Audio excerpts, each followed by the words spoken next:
Halo teman-teman, selamat datang di Value Stock. Hari ini kita akan bongkar emiten saham CSAP kuartal keempat tahun 2022. Dan ini disclaimernya, yang pertama ini merupakan sharing analisa fundamental, bukan ajakan beli jual ataupun hot suatu saham, dan keputusan investasi ada di tangan teman-teman selaku investor. Yang ketiga, dari analisa fundamental ini bisa dijadikan referensi untuk analisa saham-saham yang teman-teman miliki. Oke, kita langsung saja untuk bongkar emiten CSAP ini. Kita mulai lihat dari emitennya, yaitu adalah CSAP ini. Dia bergerak di bidang distribusi dan retail modern. Jadi untuk retail modernnya dia memiliki Mitra 10 sama Atria. Oke, dan saya menilai bahwa ini masih memiliki prospek ya untuk kedepannya. Terus kita lihat dari analisa market. Untuk sederhananya adalah apakah saya pengguna produk? Ya, saya menggunakan produk dari CSAP. Waktu saya melakukan renovasi rumah, saya menggunakan produk dari CSAP ini. Jadi saya ke Mitra 10, lihat-lihat dan membeli barang-barang yang saya butuhkan. Terus apakah dibutuhkan sehari-hari atau aditif ya? Kalau dibilang dibutuhkan setiap hari sih tidak ya mungkin ya teman-teman, tapi mungkin berkala. Ketika setahun 2 tahun kita tinggal, kita pergi ke sana untuk membeli cat dan segala macam untuk maintenance rumah kita, ya menurut saya ini akan dibutuhkan secara berkala tetapi tidak setiap hari. Jadi untuk sehari-harinya saya bilang tidak ya teman-teman. Apakah good for environment? Itu saya tidak mendapatkan datanya. Terus untuk ada kompetitor, menurut saya selalu ada ya untuk kompetitornya.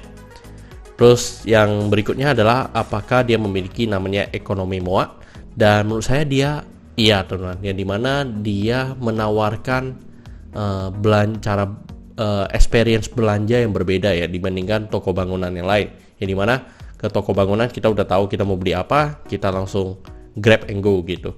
Tapi kalau di retail modern ini atau di Mitra 10 ini, kita jadinya kayak pergi mall ya teman-teman, yang mana penyusunannya jauh lebih rapi. Dia menawarkan kita untuk bisa jalan-jalan lah ya di dalam Mitra 10 tersebut. Jadi menurut saya itu ada nilai benefit dari ekonomi MOA-nya. Dan yang ditambah lagi adalah dia menawarkan one stop solution. Jadi ketika kita ke sana, mungkin hampir semua kebutuhan kita mau pembangunan itu semua ada di Mitra 10 itu. Terus apakah easy to access? Menurut saya cukup gampang, dan mereka kan juga berusaha untuk membuka lebih banyak lagi di kota-kota yang berbeda untuk supaya lebih menjangkau market yang lebih besar. Terus untuk menguasai market berapa persen itu saya tidak mendapatkan datanya. Dan kita lanjut ke analisa GCG-nya. Untuk ownernya siapa? Ownernya itu Budianto Totong ya. Sudah memiliki pengalaman 35 tahun. Dan untuk CSAP ini tidak memiliki kasus hukum, dan mereka juga tidak melakukan buyback saham mereka sendiri ya. Terus untuk saham mayoritasnya dikuasai oleh mereka sebesar 91,88%. Dan dari analisa saya melihat gaji karyawan mereka hanya sekitar 7,5 juta per bulannya teman-teman. Yang dimana menurut saya ini sangat bagus ya kalau kita dari segi investor, yang dimana atau pembisnis mereka bisa menekan biaya gaji karyawannya. Oke, untuk kategori saham ini saya kategorikan saham growth stock ya. Jadi saham yang masih terus berkembang. Dan kita lihat dari rasio keuangannya. Untuk NPM-nya di 1,55%. Jadi ini adalah sektor retail ya teman-teman, yang dimana memang secara marginnya tidak begitu bagus. Terus dari segi PER-nya di 13,52 kali. Untuk PBV di 1,4 kali. DER-nya 309%. ROE-nya 10%. ROA-nya 2,48%. Dan dia ada bagi dividen. Dan untuk cash flow-nya, cash flow operatingnya positif, dan menurut saya itu wajib positif ya teman-teman ketika teman-teman melakukan analisa. Kenapa? Karena kalau operating itu negatif berarti secara operasionalnya dia memang mengalami kerugian. Tapi kalau misalnya positif berarti memang perusahaan itu secara operasionalnya memang menguntungkan. Terus untuk cash flow investingnya negatif ya, ini negatif atau positif tidak menjadi hal yang signifikan ya. Kalau misalnya dia positif ya berarti dia menjual aset, kalau dia menambah aset ya berarti negatif gitu. Dan untuk cash flow financing ini positif ya teman-teman, yang dimana dia terus menambah hutang. Yang dimana kalau misalnya negatif dia membayar hutang, kalau positif dia menambah hutang. Oke, kita lanjut berikutnya adalah dari public expose-nya teman-teman. Jadi untuk saya mencari informasinya bahwa target pendapatan 2022 itu mereka menargetkan 15,87 triliun dan realisasinya di 15,45 triliun, yang dimana mencapai 97%. Jadi tidak mencapai secara targetnya sudah tipis banget ya teman-teman dari target yang mereka tetapkan di awal. Terus untuk net profitnya mereka targetkan 221 miliar dan realisasinya 246 miliar. Jadi mengalami pertumbuhan 11% lebih ya dari target yang ditetapkan. Dan menurut saya ini adalah hal yang bagus ya teman-teman, yang dimana bisa dikatakan dari segi operasional mereka mengalami namanya efisiensi, atau mereka bisa mendapatkan margin yang lebih bagus dibandingkan tahun sebelumnya. Terus untuk dari capex, capexnya mereka itu 600 miliar, yang dimana 20%-nya digunakan untuk di bidang distribusinya mereka, dan 80%-nya adalah untuk membuka retail modern. Nah, dan teman-teman dari pendapatan mereka, segmen distribusi itu mengkontribusi 62% dan segmen retail mengkontribusi sebesar 38%. Jadi kalau teman-teman pelajari histori dari CSAP ini, di distribusinya itu sebelumnya itu 65% dan retail modernnya 35%. Sekarang retail modernnya mengalami peningkatan 3% ya teman-teman. Dan menurut saya ini adalah hal yang bagus, yang dimana distribusi ini mereka punya margin itu paling tipis teman-teman. Dan dari retail modern mereka memiliki margin yang jauh lebih bagus. Jadi kalau misalnya mereka bisa mencapai 50-50 teman-teman, menurut saya untuk NPM-nya atau net profit margin-nya menurut saya akan jauh lebih bagus. Dan saya membaca informasinya bahwa target Mitra 10 itu buka 50 cabang teman-teman di tahun 2023 dan mencapai 100 cabang di tahun 2030. Jadi makanya dari 2023 ini mereka juga membuat capex yang lebih besar lagi, memang untuk target membuka 5 cabang lagi di tahun 2023 ini. Nah, dan mereka juga masih merahasiakan ya di mana-mana saja lokasi yang akan direncanakan buka Mitra 10 5 cabang yang baru, karena sekarang 2022 mereka sudah memiliki 45 cabang Mitra 10. Terus kita masuk lagi ke margin of safety. Untuk harga sekarang di 725. Dan dari analisa fundamental saya bisa menghitung nilai valuasinya sekitar Rp1.000. Jadi memiliki margin of safety sekitar 28%. Dan ini ada catatannya, total hutang banknya itu sebesar 3,9 triliun. Dan dengan asumsi bunga 6-8%, maka mereka membayar bunga sebesar 270 miliar.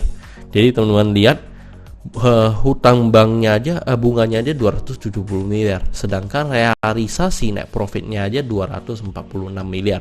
Jadi sebenarnya kalau misalnya dia tidak ada hutang bank, maka sebenarnya realisasi keuntungannya kan 500 M ya teman-teman untuk net profitnya. Tapi karena dia harus membayar hutang, jadinya mereka punya net profit itu hanya sebesar 246 miliar. Dan CSAP ini memiliki kebijakan dividen ya teman-teman. Jadi kebijakan dividennya itu 5-20%. Nah, jadi tetapi dari saya seorang investor dan perusahaan ini lagi sedang growth-nya, sedang memang ada momentumnya juga, menurut saya kalau bisa ya tidak usah dibagikan dividen.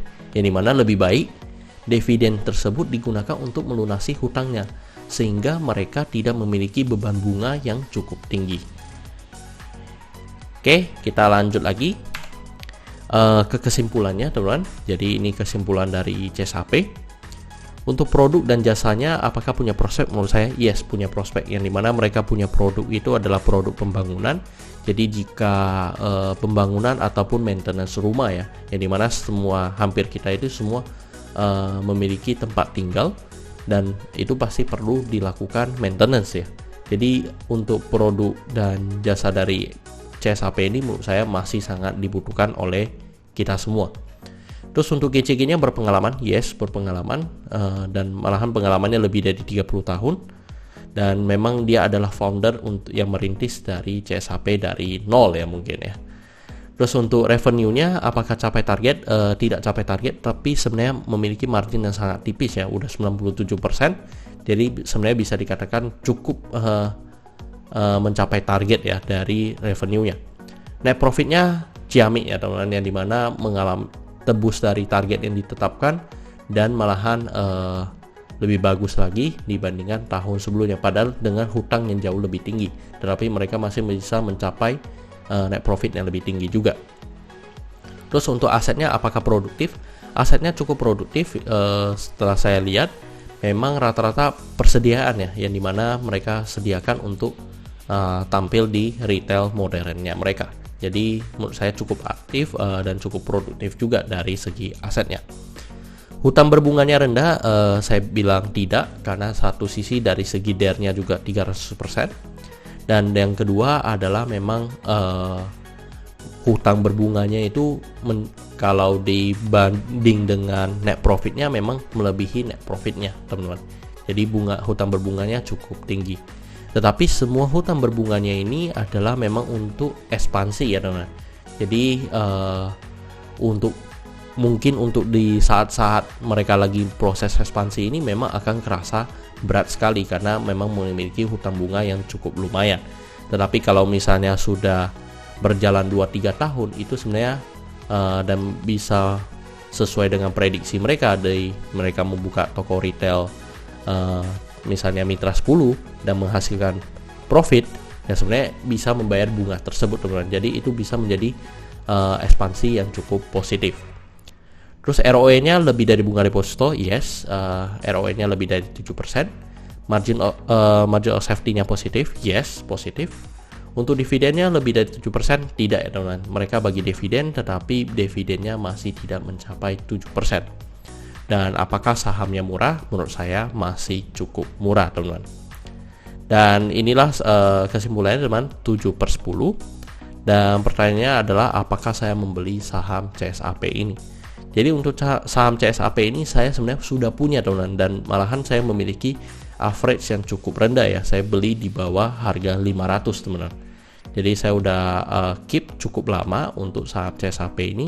Dan menurut saya dari segi laporannya ini selalu saya update ya teman-teman. Saya continue untuk mempelajari, dan saya juga mengikuti perkembangannya, dan saya juga melakukan survei di lapangan untuk CSAP ini. Jadi saya ke Mitra 10 di kota-kota saya teman-teman. Ya itulah saya melihat memang untuk CSAP ini masih punya prospek yang cukup baik di masa mendatang. Oke teman-teman, saya rasa cukup sekian untuk video kali ini. Jangan lupa untuk like dan subscribe. Jangan lupa juga untuk follow saya di Instagram saya di Roycan13. Dan teman-teman, saya ada grup Telegram. Teman-teman bisa join grup Telegram saya di Value Stock. Untuk linknya saya taruh di kolom deskripsi. Dan dimana saya rencana mungkin ada beberapa minggu ke depan kita akan ada kelas lagi untuk teman-teman kita saling belajar ya tentang analisa fundamental. Dan teman-teman, jika teman-teman tertarik untuk belajar lebih lanjut tentang analisa fundamental, teman-teman bisa mengunjungi website saya di valuestock.id. Dan jika teman-teman ada kode saham yang ingin saya buatkan analisa seperti ini, silakan tinggalkan di kolom komentar untuk kode sahamnya. Oke teman-teman, see you in the next video. Bye-bye.